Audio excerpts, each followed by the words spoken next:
안녕하세요. 인고 원포인트입니다. 이번 시간에는 지난 사회강론 공부 방향에 이어서 사회강론 한눈에와 나올각을 드디어 진행해보고자 합니다. 바로 시작하겠습니다. 먼저 자연환경, 인문환경 등등 비슷한 용어가 정말 많아요. 그래서 그것들을 제가 한번 싹 정리를 해봤는데요. 대표적으로 좀 헷갈리는 게 이런 게 있어요. 지형은 평야 지역이지만 이게 도시일 수도 있고 농촌일 수도 있는 거죠. 그러니까 이 구분 기준 자체가 다르기 때문에 그냥 이 표를 그냥 외우시는 게 좋겠어요. 다음 가족 분류 기준도 세대수에 따라 가족 구성원에 따라 또 이게 달라요. 일단 제가 알고 있는 범위에서는 이렇게 나눌 수가 있습니다. 다음 대축척, 소축척 지도인데요. 축척이 크냐 작냐, 분수가 크냐 작냐, 축소율이 크냐 작냐 이거에 따라서 또 비교 정리해 보았으니까요. 함께 정리해 주시면 되겠습니다. 다음 교류와 상호 의존의 원인과 증가 원인인데요. 이게 4학년 2학기에 등장을 해요. 그런데 사실 본질적인 내용은 같은데 조금 서술하는 내용은 조금 다르거든요. 그래서 제가 또 함께 정리를 해봤습니다. 나아가서 6학년 1학기 때 경제 교류를 하는 이유도 또 나와요.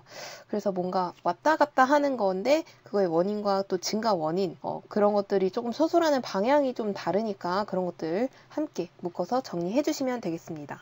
그리고 본초 좌우선과 날짜 변경선은 완전 다른 거죠. 그리고 위치와 영역도 다른 겁니다. 그 다음 국토를 구분하는 방법에 크게 세 가지가 있죠. 특히 이제 전통적 방법, 여기에 나오는 그 기준이 되는 지점들 있잖아요. 이 용어들 한번 확인을 해주시면 좋겠습니다. 그리고 기후 요소와 기후 요인 당연히 다르고요. 인구 분포의 자연적 요인과 사회 경제적 요인은 다르죠.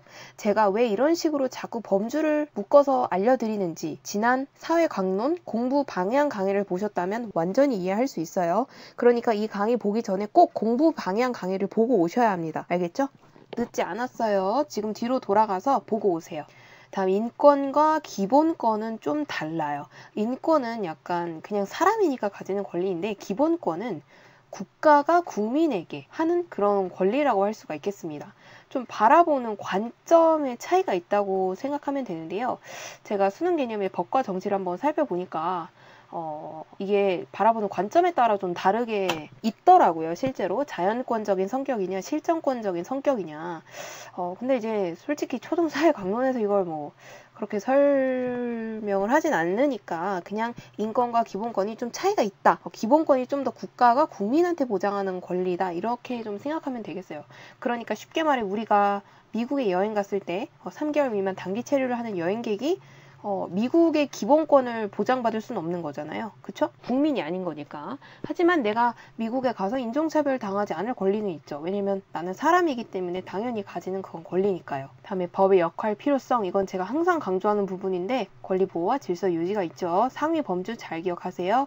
그 다음에 기본권과 의무의 하위 요소. 또 체크. 다음 국가기관과 법률. 어떻게 법률을 처리하는지 다르니까요. 체크해주세요. 그리고 헌법, 법률, 명령, 조례, 규칙의 그 위계 구조를 파악하셔야 됩니다. 이게 처음에는 막 섞여서 등장하다 보니까 사회 그 과목에 대한 기본적 이해가 없으신 분들은 이게 헷갈릴 수 있어요. 저도 처음에 이걸 공부했을 때 헷갈렸었는데 법률, 조례가 의회의 성격을 가진다면 명령과 규칙은 행정부의 성격을 가져요. 법률, 명령이 조례, 규칙보다 상위에 있기 때문에 당연히 중앙에 관련된 것이고 조례, 규칙이 하위에 있는 거니까 지방과 관련된 것이겠죠. 다음 민주주의 키워드 시리즈. 너무 많아요. 이게 다 왼쪽이 상위 요소고요. 오른쪽이 하위 요소이니까 잘 묶어서 기억을 해두시면 되겠습니다. 다음 민주주의의 결정적 속성과 비결정적 속성이 나와요. 이게 사회 강론에서 막 대놓고 다뤄지는 부분은 아닌데 사회 기본 이론에 이게 나옵니다. 그래서 사회 기본 이론의 속성 모형에 이게 나와요. 그래서 그 부분 체크해 주시면 되겠습니다. 다음 공정한 재판을 위한 제도에는 크게 세 가지가 있었죠. 제가 이거 작년에 공부할 때 이렇게 공부했었는데 그대로 시험에 나와서 정말 깜짝 놀랐던 기억이 나요. 이렇게 실제로 제가 정리를 했고 이게 시험에 그대로 나왔으니까 제 공부 방향이 맞았음을 다시 한번 확인을 할 수가 있었는데요. 네, 여러분들 지금 제가 보여드리는 자료 정말 소중한 자료들이니까 꼭 체크해놔서 한 문제라도 더 맞출 수 있게 합시다. 알겠죠? 그 다음 탄핵 소추권과 탄핵 심판은 다르죠. 국회에서 탄핵 소추권을 행사하면 헌법재판소에서 이를 탄핵 심판하는 것이죠. 다음 재판의 종류에는 이렇게 네 가지가 있는데요. 특히 이제 헌법재판과 관련해서 헌법재판 헌법재판이 헌법재판소에서 헌법에 대한 문제를 해결하는 그런 재판을 헌법재판이라고 해요. 그럼 이 초록색으로 표시한 헌법재판 안에 해당하는 5개의 심판이 있는데요. 이 범주가 처음에 공부할 때 굉장히 헷갈려요. 저도 법과 정치를 배워본 적이 없어요. 정말 민사, 형사 이런 개념 자체가 없어서 처음에 임고 공부했을 때 굉장히 힘들었던 기억이 나는데요. 임고 합격한 뒤에 제가 수능 개념 법과 정치를 한번 이쪽 분야에 관심이 생겨서 들어보니까 확실히 이해가 더 잘 되더라고요. 그러니까 이건 여담이지만 나중에 임고 끝나고 나서도 좀 임고가 굉장히 광범위한 과목과 분야의 내용을 다루고 있잖아요.